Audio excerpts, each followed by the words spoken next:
Hello, everyone. It's Roz here, and it's time for Real Talk Now Wednesday with Roz on Jesus Sprinkle. Yes, yes. A server or a worker, only you can decide. When I think of work, I think of a duty, a chore, an obligation. However, when I think of serving, I think of an unselfish an act that meets the needs of someone else. Let's look a little closer, just a little closer. At one time, my work for my Lord was not because I felt it deep within my spirit, deep within my soul, but rather because I was told it was something that was expected of me because I was a Christian. I did not know the difference between serving and working. I had yet to develop that personal relationship with my father. And sometimes I felt like I was just going through the motions of going to church. Does that sound familiar? I was in the pew, I was present, I was giving my offering. I had to learn by trial and error and still must center myself to the fact that works alone is dead. We must be workers for the Lord, but we must also have a deep mental connection that is in place for our refuge.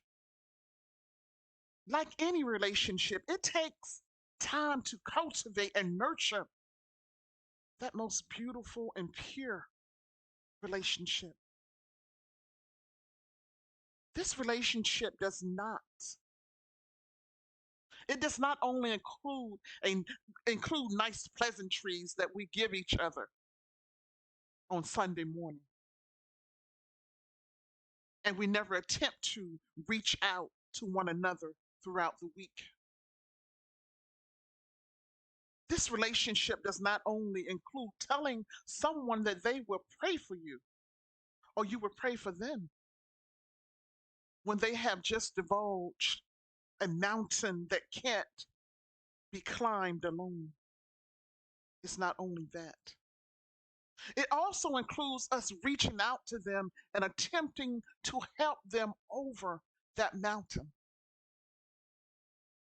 This relationship with our Lord is so special that it teaches us that to truly be our brother and sister's keeper, we must be actively present. A server. A server is grounded no matter the obstacles that arise because we know we are powerless, powerless alone. We may bend, but we recognize that we cannot continue depending on our own merit, but rather giving up that control, giving up those negative thoughts, and giving it up to our Father, and trying not to pick those things back up. Sometimes we are enticed and we fall back a few steps, but don't punish yourself too harshly. Get back up and continue and brush off the dirt and get back in the game because our teammates are our brothers and our sisters. They need us when we and they are weak. We are not going through this walk alone. We're not doing this alone. We need each other. Also, a server will not leave because we are doing it because of our Father.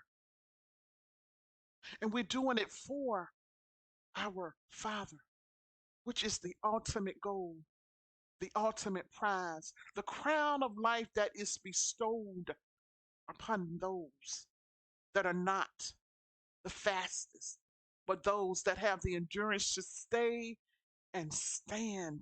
Yes. Have you committed yourself to being a server and not just a worker? And no one may give you the praise for your service. Sometimes becoming mentally focused on pleasing others and also may become a bit upset when the support is not reciprocated is a sign of a worker. If you have some of those attributes, stop and ask yourself, whom am I serving? Am I serving man or am I serving God?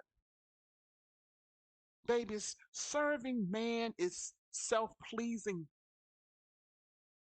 serving God is selfless.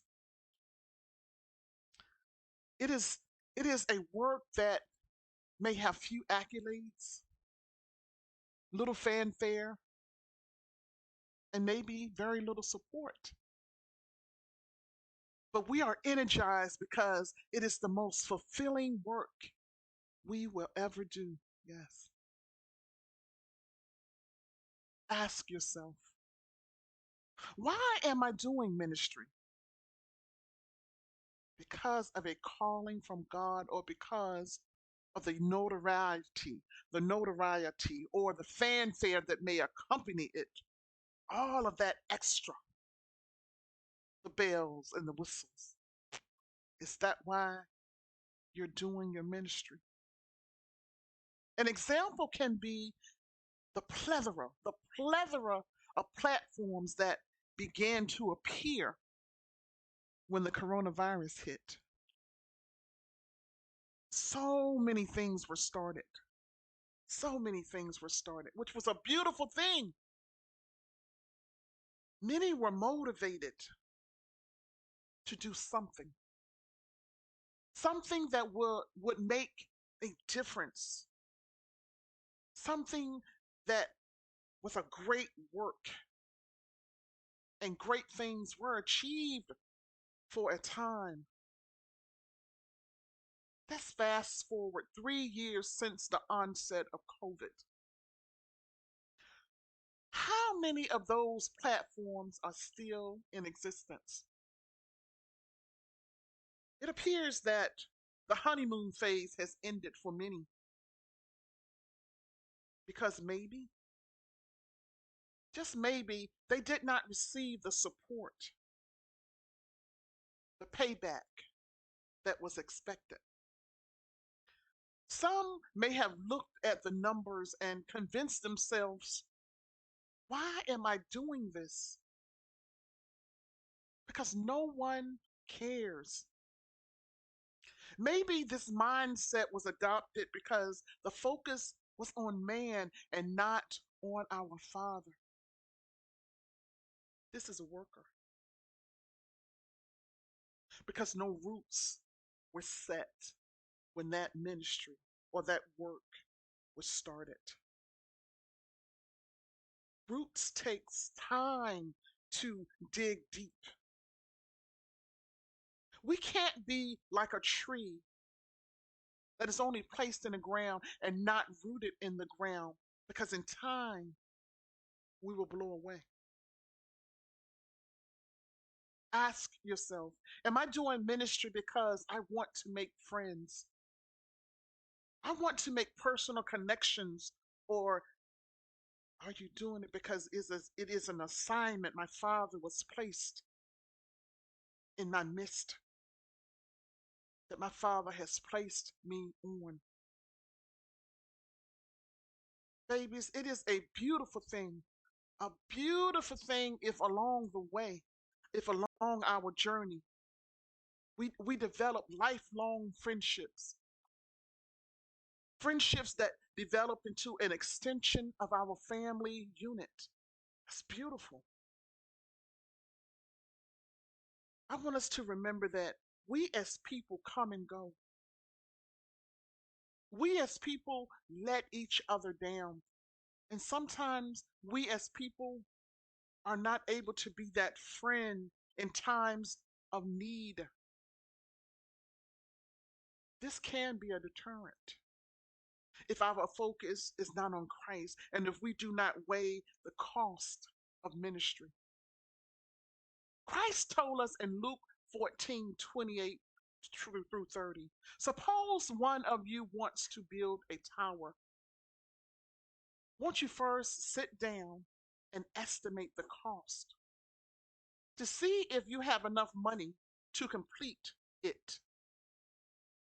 For if you lay the foundation and are not able to finish it, anyone who sees it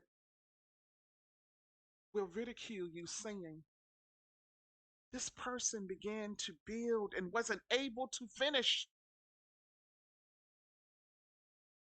Babies, serving, serving is not for everyone, because if you're not able to complete that work that was instilled in you, what use is it? It's not for everyone. Some will need to take the role of the worker and accept the mission is only for a season. This takes us knowing our gifts and abilities and not veering outside of our lanes. Yes. Because in doing so, the consequences can be great. I was blessed. I was blessed to retire early in 2021. I had a great job that paid very well and it was very content for a season. I soon came to realize that I was a worker and not a server in that capacity. God inspired in me. I was created for more. God created me to be his disciple and his motivator. As I said, I was making a very comfortable income, but I was empty and functioning in the state of simply existing and not thriving. Sometimes, as in life, we exist and not thrive. There was nothing else for me to learn from that assignment because it was accomplished. It had accomplished what it was designed to accomplish, and that was to be a worker. I am now committed to being a thriver. A thriver. I use I use the gifts my Father has given me to help others because I am a thriver and I am a server. Now, it was not easy leaving my job. What I had to do, I had to meditate. I had to pray and I had to stand on the promises of my God that he would never leave me nor forsake me. As I am following the path that has been inspired to me, for me, I have to remember that daily. I am now at peace, a peace that was void before. I am not saying that my life is free of problems because it's not. But what I am saying is that I know why I was created, and that is to be a server. Yes. If you would like to be added to the Jesus Sprinkle and the Real Talk Now family,